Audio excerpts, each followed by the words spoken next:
பாசிங்களோட இடத்துல தான் வந்து அவங்க ஆக்கிரமிச்சிருக்காங்க. ஆக்கிரமிச்சது யாரும் இல்லை, வந்து அவங்க அண்ணன் குடும்பத்தார் தான் அங்கே இருக்கிறாங்க. அவங்க அண்ணன் குடும்பத்தார் இருக்கிறாங்க. அவங்க தம்பி, அவங்க அண்ணன் பையன் போய் அங்கே கேட்குறான். இது பத்மினிக்கு இருக்கு. போலீஸ்காரங்க பாதிக்கப்பட்ட எங்கள் மேலே நடவடிக்கை எடுக்கிறதுக்காக எங்களை இப்போ பாதுகாப்போட கைது பண்ணுறதுக்கு எத்தனை போலீஸ்காரோட வந்து கூட்டிட்டு போகிறாங்க. பாதிக்கப்பட்டது நாங்கள், ஐயா, பாதிக்கப்பட்டது நாங்கள். எங்களை கச்சால வெட்டியிருக்காங்க.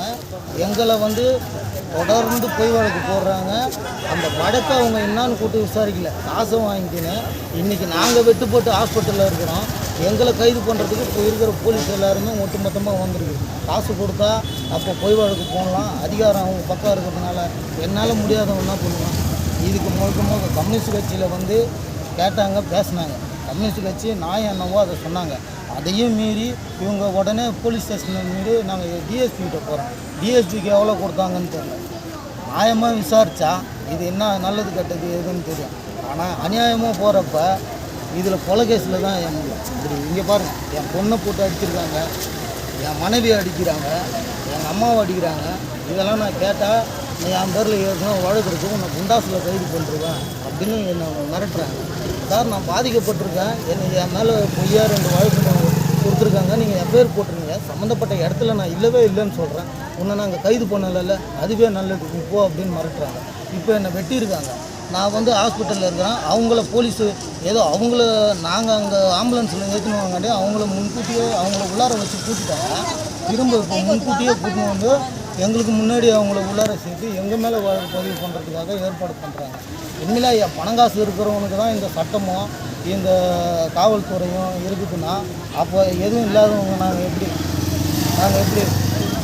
இல்லை ஐயா, எனக்கு நான் உடல் ரீதியாகவும் பாதிக்கப்பட்டிருக்கேன். காயம் ஆறிடும், எனக்கு ஒரு பிரச்சனை இல்லை. ஆனால் மன ரீதியாக நான் ரொம்ப பாதிக்கப்பட்டிருக்கேன். என்னை கொலைகாரனை ஆக்கிறதுக்காக எவ்வளோ தூண்டுதல் வேலை நடந்துச்சு.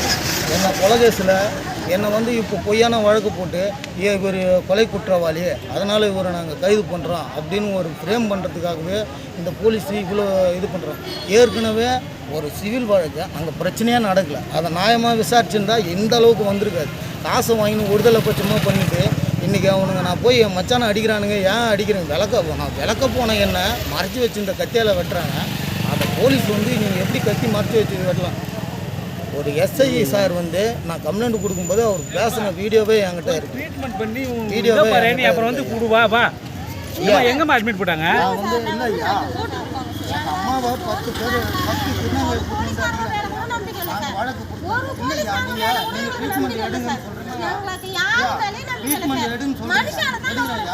எங்கள் அம்மா வந்து 10 திருநங்கை ஒரு வாரம் ஹாஸ்பிட்டலில் சிகிச்சை ட்ரீட்மெண்ட் எடுத்துன்னா பாப்பாவை சித்திரவதைப்படுத்தி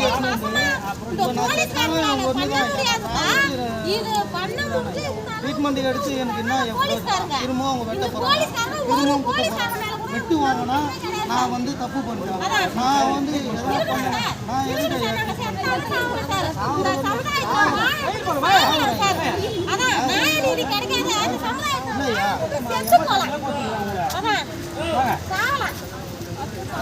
நாங்கள் வந்து ஏன்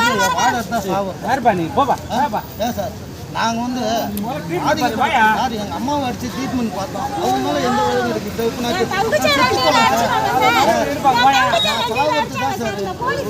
நான் வந்து குடும்பம் உண்டு, நான் வந்து பொண்டாட்டி பிள்ளைய நல்ரோட்டில் போட்டு அடிக்கிறாங்க. நான் போகிறேன் சார், நான் செத்து போகிறேன் சார், எனக்கு நியாயம் கிடைக்கும்.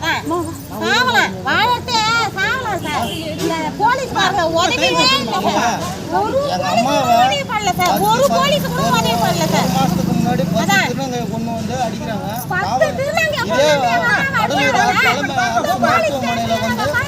கடலூர் அரசு தலைமை மருத்துவமனையில் வந்து எங்கள் அம்மா சீரியஸாக சேர்க்கப்பட்டாங்க. நாங்கள் வந்து வழக்கு பதிவு பண்ணுறோன்னு சொல்கிறோம். இவங்க உடனே விசாரிச்சாங்களாம். என்ன விசாரிச்சாங்கன்னு தெரியல, எங்கள் மேலே வழக்கு பதிவு பண்ணியிருக்காங்க. எங்கள் குடும்பத்துக்கு தெரியல. என் பாப்பாவை போட்டு அடித்தாங்க. அவங்க என் பாப்பா பேர்லேயும் வழக்கு. இப்போ என்னை பிடிக்கிறதுக்கு தான் வந்து நின்றுக்கிறாங்க. என்னை வெட்டிட்டாங்க. என்னை வந்து ட்ரீட்மெண்ட் எடுத்துக்கன்றாங்க. எதுக்கு நான் ட்ரீட்மெண்ட் எடுக்கணும்?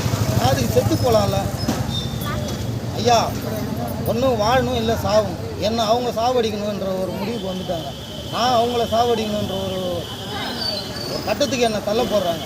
நான் கொலை பண்ணுறதுக்காகவோ கொலை ஆபத்துக்காகவோ நான் விருப்பப்படல. மேலதிகாரி பார்த்து நல்ல நடவடிக்கை எடுக்கணும்னா கண்டிப்பாக இது கொலைகேஸில் தான் ஐயா போகும். இதுக்கு ஒன்று அவங்க சாவாங்க, இல்லை நான் சாவாங்க. இதை தயவு செய்து இது எப்படி நிறுத்தணுமோ அதை நிறுத்தி